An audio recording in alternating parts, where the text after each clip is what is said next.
Salam dalam kasih Tuhan kita Yesus Kristus. Damai sejahtera dari Allah Bapa di surga menyertai saudara-saudara. Judul renungan kita saat ini adalah Setia Sehidup Semati. Mari berdoa. Bapa Surgawi, saat ini kami akan membaca merenungkan firman-Mu. Bantulah kami lewat Roh Kudus-Mu untuk memenuhi hati dan pikiran kami, sehingga kami dimampukan untuk memahami kebenaran firman-Mu saat ini. Demi Kristus Yesus kami berdoa. Amin. Saudara-saudara jemaat yang dikasihi Tuhan kita Yesus Kristus, bacaan saat ini diambil di dalam kitab Wahyu pasal 19 ayat 9. Firman Tuhan berkata, "Lalu ia berkata kepadaku, tuliskanlah, berbahagialah mereka yang diundang ke perjamuan kawin anak domba."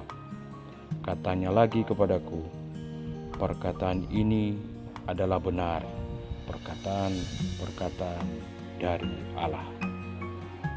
Saudara-saudaraku, setiap hari kita tenggelam dalam kesibukan kita dan persoalan-persoalan yang kita hadapi. Dan kondisi ini merupakan bagian dari kehidupan yang kita jalani. Pertanyaannya, masihkah terdengar nyanyian puji-pujian kepada Allah?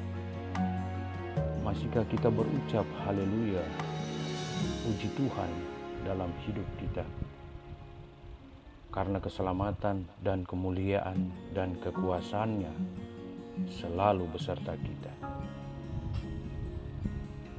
Pada ayat sebelumnya terdapat 3 kali kata haleluya, yang berarti melihat ke arah Tuhan.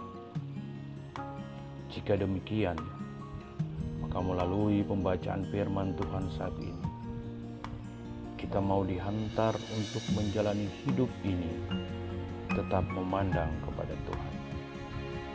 Baik ketika kita mengalami berkat Tuhan, maupun ketika kita mengalami pergumulan dalam hidup ini.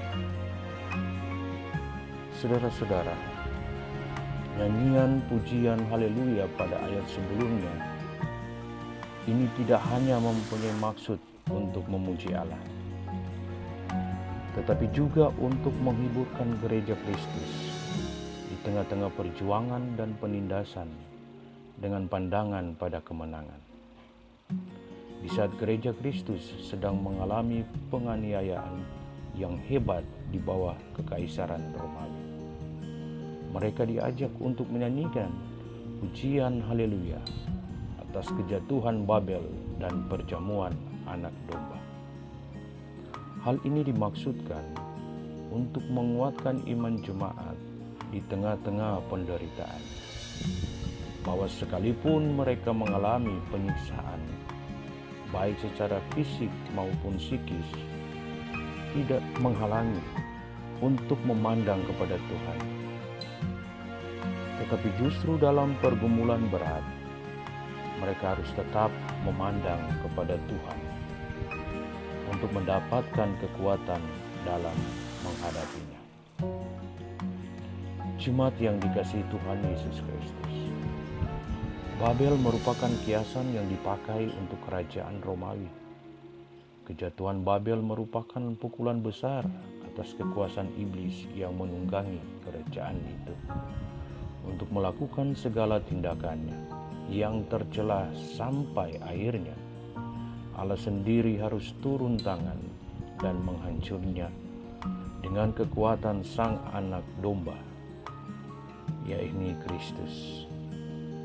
Dan sesudah kemenangan gemilang itu, diadakanlah pesta perjamuan kawin anak domba. Kawin anak domba adalah hubungan antara Kristus dan jemaat. Efesus 5 ayat 32.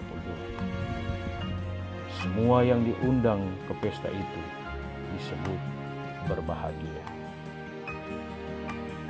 Karena itu saudara-saudara, berbahagialah mereka yang diundang ke perjamuan kawin ini. Dan ini bukanlah perjamuan biasa, melainkan perjamuan kudus dan suci antara mempelai laki-laki, yaitu Kristus, dan mempelai perempuan, yaitu jemaatnya, yang mengikatkan diri dalam janji setia sehidup semati. Dalam arti bahwa kondisi apapun yang dihadapi, pergumulan dan tantangan hidup yang berat sekalipun, tidak akan membuat keterikatan antara Kristus dan jemaat menjadi pudar dan tawar. Kristus selalu setia dari awal sampai akhir. Demikian pula kita gerejanya harus tetap setia menjadi pengikut Kristus, bagaikan seorang mempelai perempuan yang telah mengikatkan dirinya dengan mempelai laki-laki untuk ikut kemana saja. Mempelai laki-laki itu hendak membawa dan mengarahkan hidup bersama dengan sang mempelai perempuan. Saudara-saudaraku yang dikasihi Tuhan, saat ini sekalipun kita telah merdeka dari bangsa penjajah, tetapi masih ada bentuk-bentuk penjajahan yang terjadi. Antara lain masih dapat kita temui dalam keadaan kaum minoritas yang tidak mengalami kebebasan dalam beribadah. Masih ada dalam kekerasan kehidupan keluarga Kristen. Bahkan mungkin masih ada suami atau istri atau orang tua yang belum memberikan kebebasan untuk beribadah kepada Tuhan. Namun demikian, saudara-saudaraku, apapun bentuk penjajahan yang kita alami, tetaplah haleluya, puji Tuhan, sambil memandang kepada Bapa di sorga, memohon bimbingan dan campur tangan Tuhan. Karena Allah kita adalah Allah yang Maha Kuasa, yang sanggup untuk melakukan segala hal. Jangan kita meragukan pertolongannya dan kurang percaya kepada Allah. Seharusnya kita bersyukur memiliki Allah di dalam Yesus Kristus yang Maha Kasih. Oleh karena itu, janganlah kita setengah-setengah hati dalam memuji Allah. Kiranya kita selaku gereja menjadi alat kesaksian bagi banyak orang bahwa Allah di dalam Yesus Kristus adalah Allah yang berkuasa mengatasi semua penderitaan manusia. Haleluya. Amin. Kita berdoa.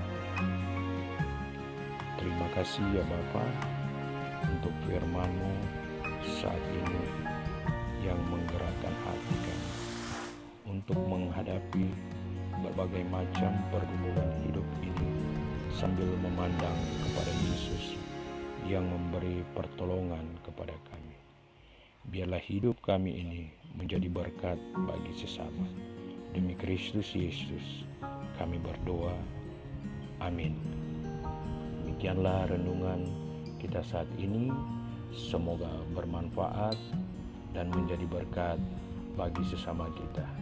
Terpuji Kristus sampai selama-lamanya. Tuhan memberkati. Shalom.